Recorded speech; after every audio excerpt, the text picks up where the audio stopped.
Então, eu gostaria de começar lendo o Apocalipse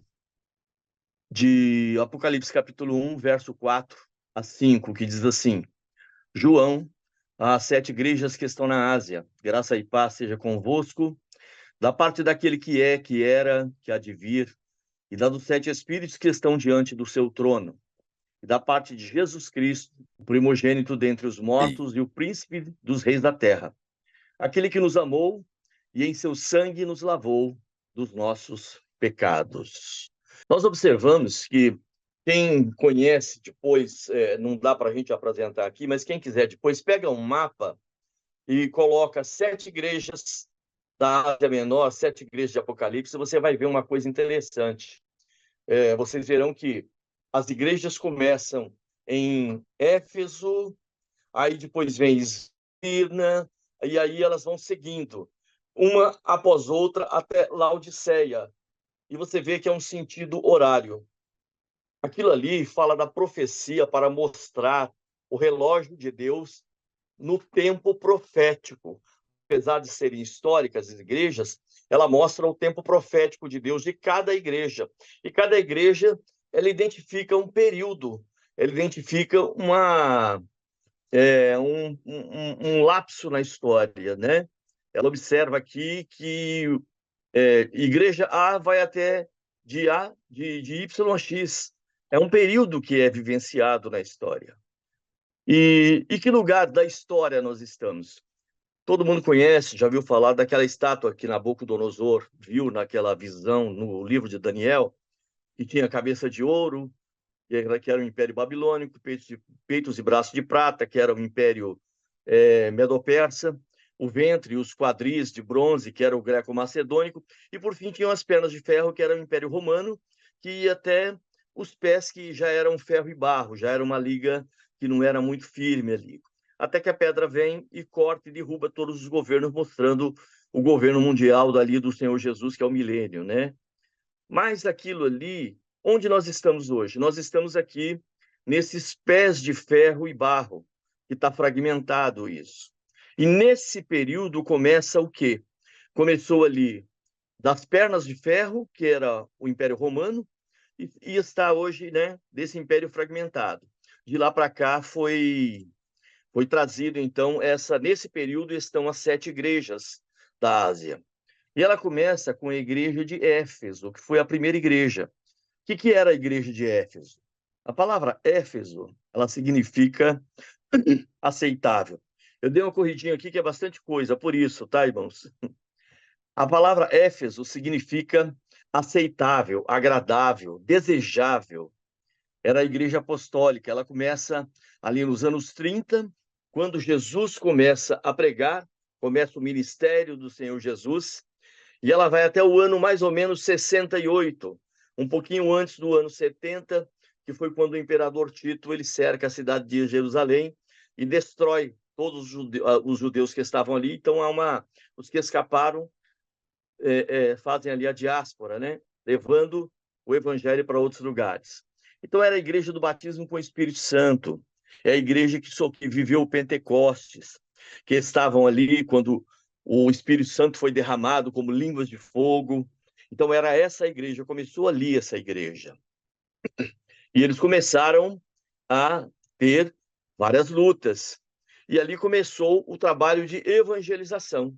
Eles começaram a evangelizar, começaram a falar do Senhor, começaram a dizer o que estava acontecendo, né? O evangelho se espalhou rapidamente. Como nós dissemos numa outra vez, o grego havia sido disseminado por todos os impérios através de Alexandre o Grande, e isso ficou latente ali. E o evangelho, nesse período, ele se propagou. Por quê? Porque já tinha o Velho Testamento traduzido para o grego, que era a Septuaginta. A Septuaginta já estava traduzida para os gregos. E o Novo Testamento estava sendo escrito. Estavam ali os irmãos vivendo aquela situação, alguns escrevendo cartas. Até 68 foram escritas as outras cartas. Então tinha ali uma influência ali epicureus, estoicos, né? Prazer sensato, austeridade, mas assim, voltado para a autossuficiência do homem. E que Paulo vai ali nas cartas depois, ele vai defrontar essas é, como eu diria, esses parâmetros que foram estabelecidos. Mas os romanos tinham um momento ali que era de paz, que entre as províncias tinha liberdade de trânsito, não tinha mais ataque de piratas, as vias de comunicação, que eram as estradas, as rotas marítimas, estavam abertas. Então o evangelho começou a crescer naquilo ali, começou a se expandir muito. A concepção de um só Deus pelos judeus. Haviam três povos, os gregos, aqueles que falavam gregos, uma linha muito grande, os judeus que tinham a religião em si, e eles tinham uma concepção de um só Deus, e os romanos que nós falamos. E eles já tinham o Velho Testamento, já tinham esse ideal de vida, de moral, de padrão. Eles aguardavam o Messias, Jesus veio, eles não o aceitaram. E houve então, em 70 começa a dispersão dos judeus. Vem a ação do adversário, que era... Eles fizeram muitos escravos. Os irmãos teriam a base para 3 cidadãos, um era escravo. Então, a situação do mundo espiritual naquela época começou assim a ficar muito difícil, porque havia um politeísmo, havia o paganismo, aquele paganismo babilônico, paganismo grego, romano, o culto ao imperador. Em Corinto tinha o culto à Diana dos Efésios, essa filosofia dos gregos de autossuficiência, a justiça dos romanos, que só eles estavam certos, a oposição dos judeus, dos judaizantes, né, que tinham que cumprir os ritos. Então, tinha acabado de sair também do período interbíblico, aquele período de 430 anos que Deus não falou, até que veio João Batista ali falando de Jesus. Então, Jesus vem após esse período de frieza, e tem essa perseguição do Império Romano, e dentro da igreja eles começam a sofrer as situações, como a própria carta fala de Éfeso, ela fala do nicolaítismo, que eram os adeptos que seguiam aquele diácono, que era Nicolau.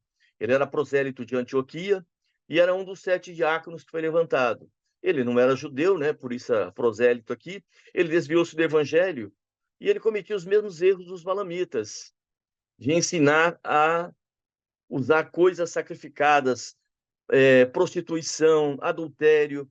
Ele começou a encaixar os costumes dentro da igreja na época. Por isso que o Senhor falou que repreendia o nicolaítismo.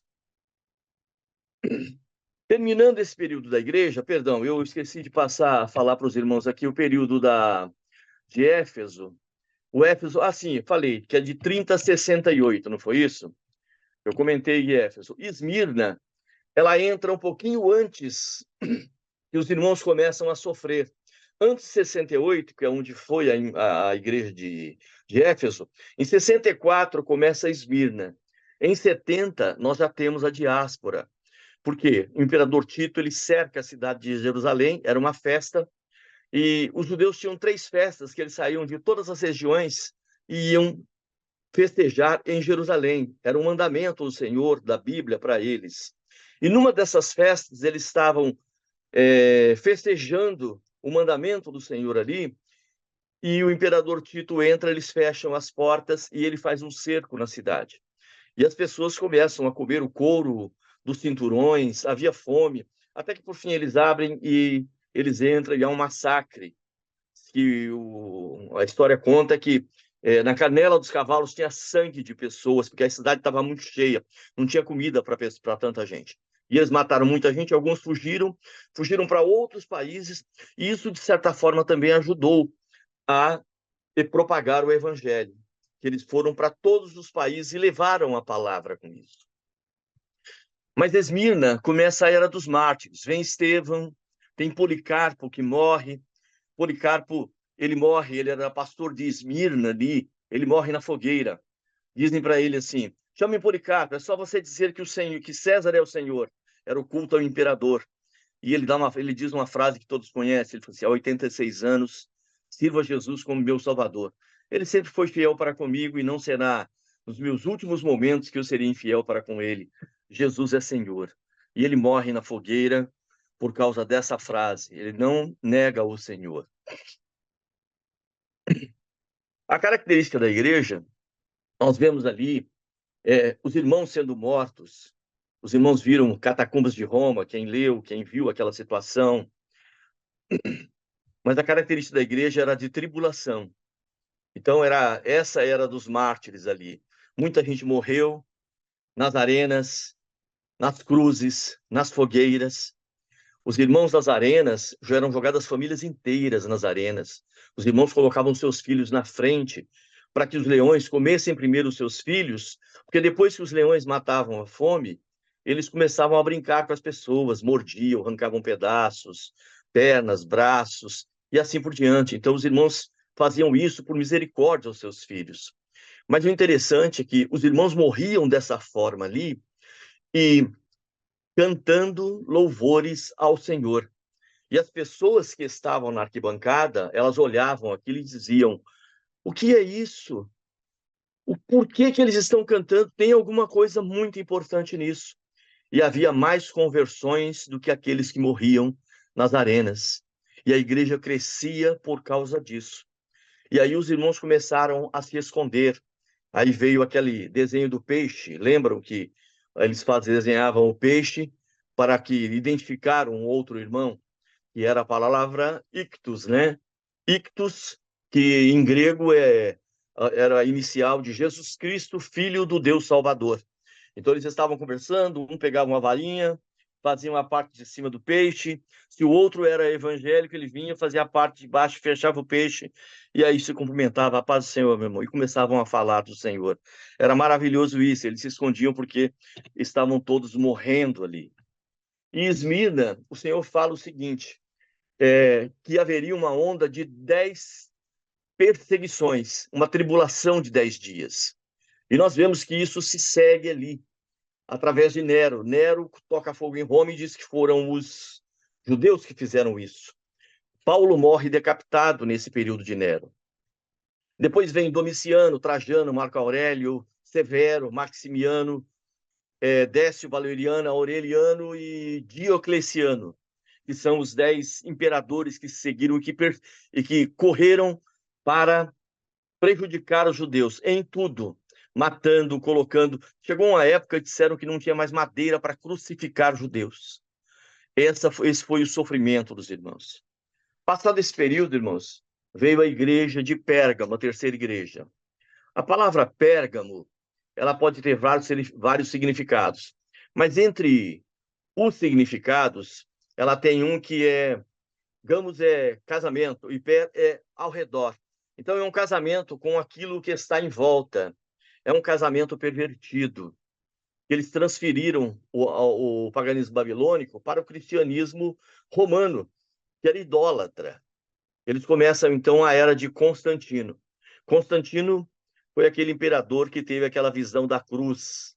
Segundo ele, ele viu uma cruz e por esse símbolo irá vencer. Ele pede para que todos os soldados tirem, era a águia que tinha nos escudos, e pintem a cruz. E ele então parte para uma batalha contra a Magência e acaba vencendo a batalha. E havia os tetrarcas ali, e ele passa a reinar sozinho. Ele acaba com a parte dos tetrarcas e passa a ser um imperador único. E ele faz uma coisa, ele faz o Édito de Milão, e nós já vimos. O Édito de Milão diz o seguinte: todo mundo tem liberdade de culto. E depois ele faz um concílio, que é o concílio de Nicéia, que era mostrando a divindade de Jesus, várias outras coisas. Mas vejam só, nesse período, o que acontece? A igreja que era pobre, a igreja que passava por muitas dificuldades, eles se unem a Constantino. Por quê? Porque agora nós vamos pregar o evangelho. Mas não foi assim. Foi um casamento pervertido da igreja como Estado. Ali começa a ocorrer o paganismo novamente. Os irmãos que foram cooptados por essa situação se transformaram em bispo. Imagina uma pessoa simples virar um bispo com todo o poder, com todo o dinheiro que podia, e fazer um concílio como o de Nicéia. E eles passaram, então, a determinar como seria isso, como seria as regras dali para frente. Tudo isso começa ali. Então começa, dentro de Pérgamo, começa criação dos ídolos dentro da igreja, ídolos pagão, ídolo cristão. Os fiéis sempre continuaram a existir, irmãos. Em toda a trajetória dessas igrejas, nós vemos que os fiéis sempre foram minoria, mas sempre permaneceram. Sempre foram em número reduzido, mas sempre continuaram louvando o Senhor e mantendo a bênção do Senhor viva.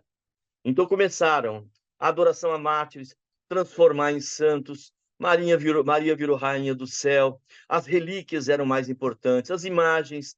Botaram os 7 sacramentos na igreja, quando nós sabemos que o Senhor só deixou 2, que é o batismo e a ceia. Fizeram a transubstanciação, dizendo que a carne de Cristo se transformava naquela matéria.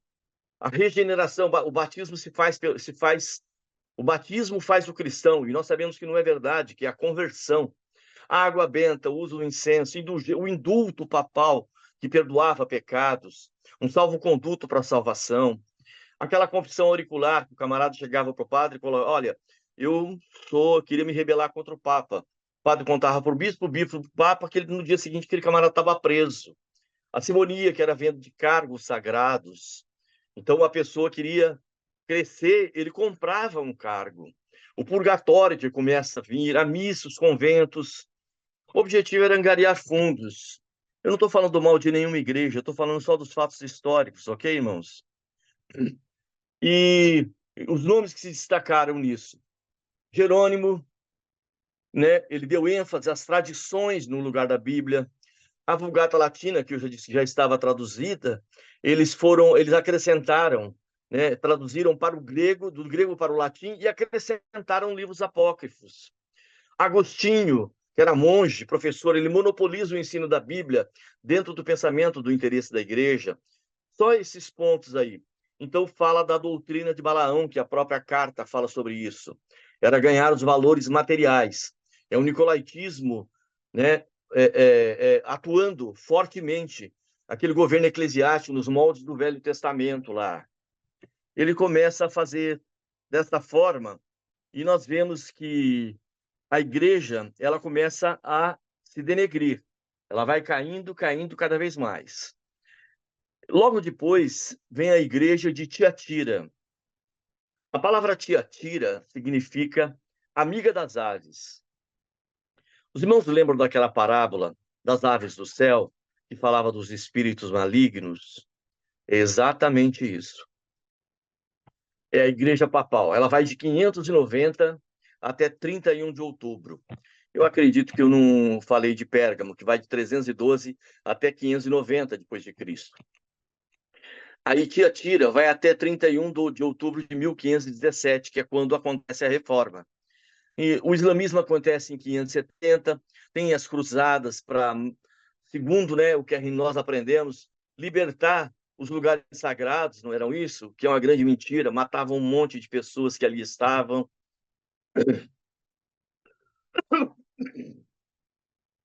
Então nós vivemos ali, começa o período feudal. Era a igreja medieval, domínio do Papa, começa com Gregório I, e a partir daí um monte de pontífices com prerrogativas universais, canonização, excomunhão.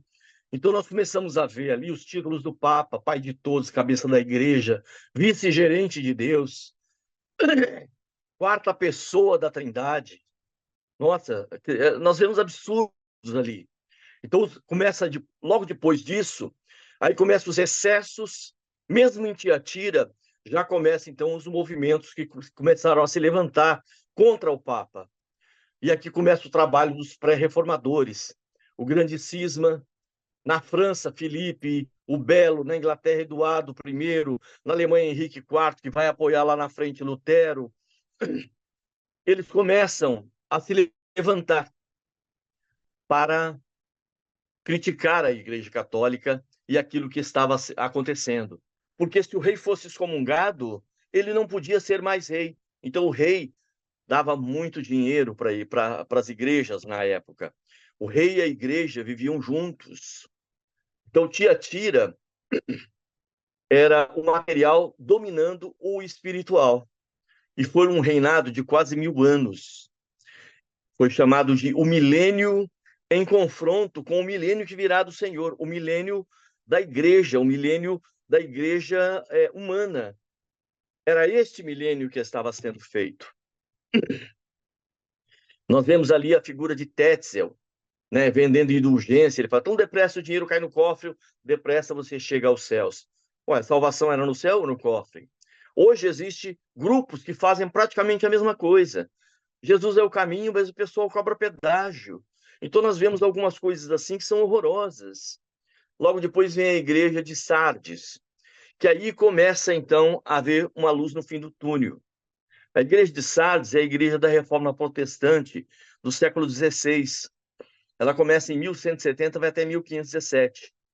E aí você vê ali a queda de Constantinopla, começa ali nesse ponto, essa ruptura, a divisão da Idade Média e da Idade Moderna, renascentismo, literatura, arte, ciência. Copérnico descobre que o Sol é o centro do sistema planetário. Galileu que os movimentos de rotação e translação da Terra. Esse despertamento levou ao descobrimento da Bíblia, ao renascentismo vir junto com a descoberta da palavra, que fala ali de Lutero, aquela parábola que fala assim que um homem encontrou um tesouro escondido. Esse homem era Lutero. Dentro da igreja de Sardes, nós vemos um reformador tcheco chamado John Hus, ou Jan Hus. Jan Hus, né?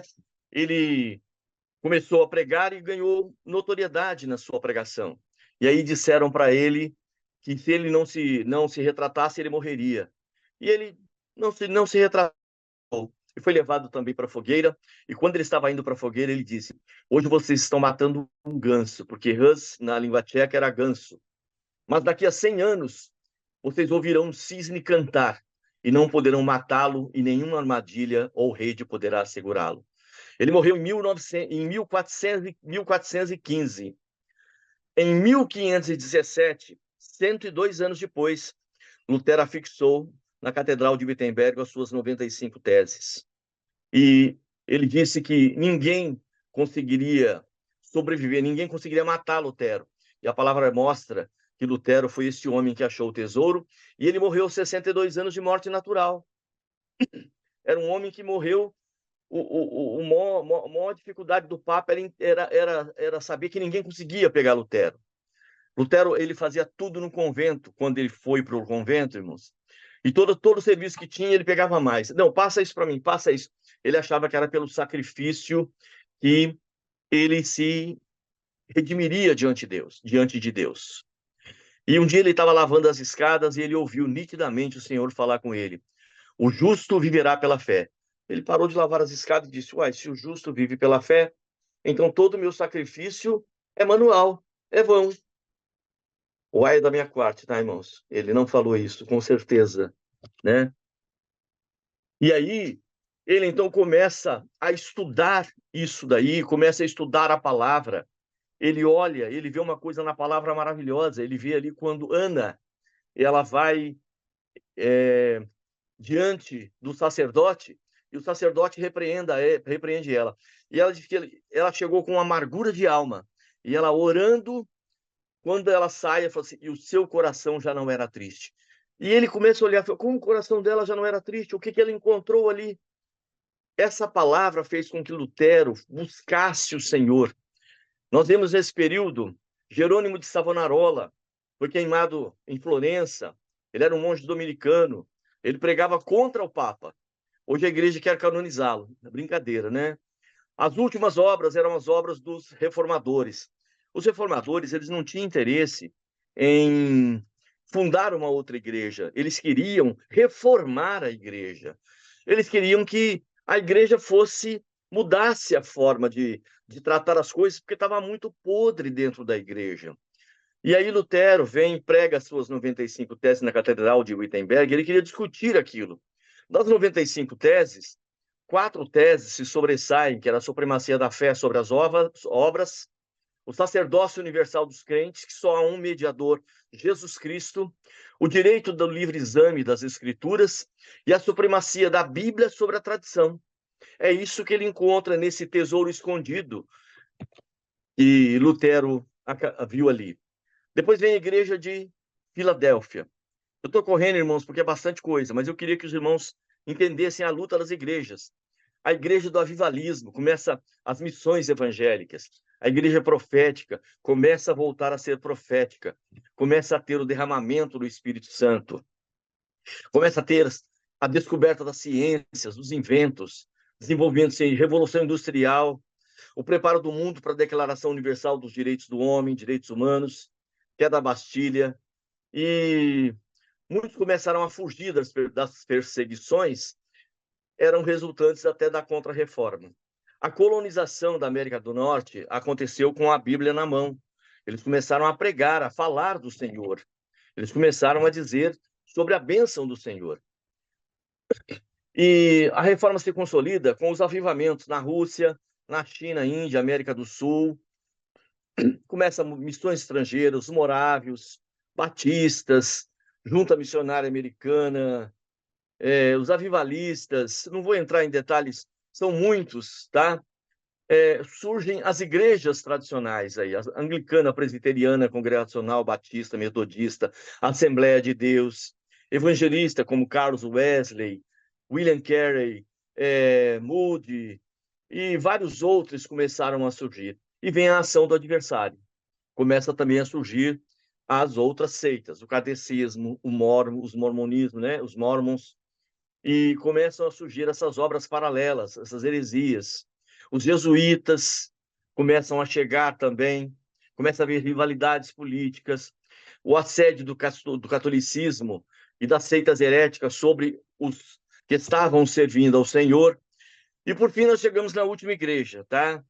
Eu sei que foi demorado, mas nós chegamos na última igreja, tá, irmãos? Laodiceia. Laodiceia, ela significa direitos direitos do povo. Na verdade, se você traduzir ao pé da letra a palavra Laos de Caios, vai dar comunidade de equidade, Laos de Ceia, né? É uma comunidade de equidade, Todo mundo com acesso igualitário. Todo mundo tem direito hoje. Vocês já observaram isso? Só para os irmãos se situarem como nós estamos vivendo a última igreja. Essa é a nossa igreja. Essa é a nossa luta desse instante. Nós estamos vivendo essa igreja. Todo mundo passou a ter direito. Todos têm direitos. Até quem não tem direito passa a ter direito. E quem tem direito hoje, né, acaba até não tendo, né, irmãos? Mas o direito acaba sendo franqueado de forma como é que eu diria? Não encontrei nem a palavra para isso. O direito passa a ser franqueado de forma errada até. Começa a passar para todas as pessoas. Todo mundo hoje tem direito. Mas isso foi por quê? Isso foi permitido por causa dos meios de comunicação, a multiplicação da ciência, conforme disse Daniel, desenvolvimento tecnológico, liberdade de pensamento. Em 1948, foi inventado o computador. E aí lembramos de Daniel, a ciência se multiplicará. Conselho Mundial das Igrejas. Estado de Israel foi criado em 48. É o despertar da figueira, o despertar da profecia. O Apocalipse que diz: a chave de Davi fechou em 70 e abriu em 1948 ao povo de Israel. E lá tem uma coisa: o conselho do Senhor para Laodiceia: ouro provado no fogo, vestes brancas e colírio para os olhos. Isso é para a gente, isso é para nós, para cada um de nós. Nós precisamos hoje, irmãos, seguir o conselho do Senhor. Nós precisamos ter o batismo com o Espírito Santo, que é o ouro provado no fogo. São as vestes brancas de salvação, que fala de um momento de santificação, que ninguém está se santificando.